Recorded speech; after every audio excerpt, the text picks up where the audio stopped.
مرتضی پاشایی.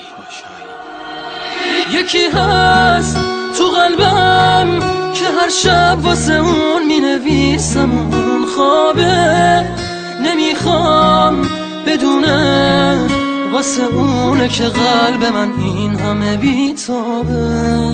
یه کاغذ یه خودکار دوباره شده همدم این دل دیوونه، یه نامه که خیسه پر از عشقه با کسی بازم اونو نمیخونه.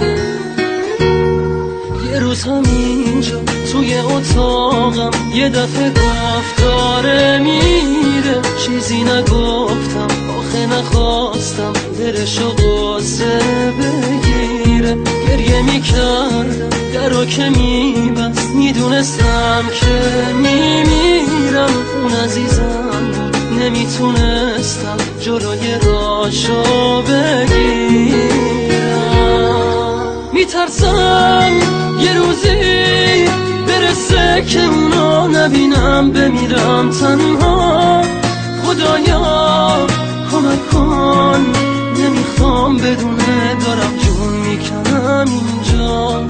سکوت اتاقا داره میشکنه تیک تاک ساعت رو دیوار. دوباره نمیخواد بشه باور من که دیگه نمیاد انگار.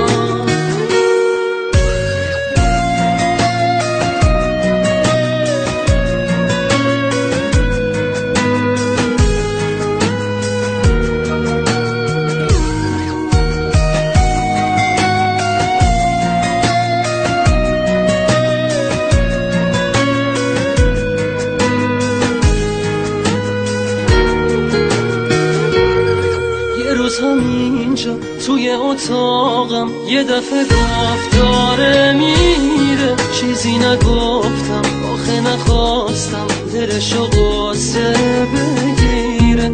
گریه میکردم درو که میبست، میدونستم که میمیرم. اون عزیزم بود نمیتونستم جلوی راشو بگیرم. یکی هست تو قلبم که هر شب واسه اون می نویسم، اون خوابه نمیخوام بدونه، واسه اونه که قلب من این همه بیتابه.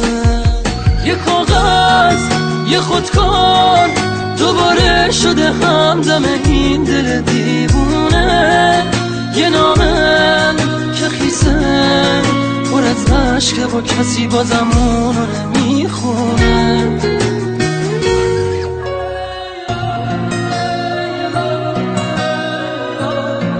Music and Arrange by مرتضی پاشایی.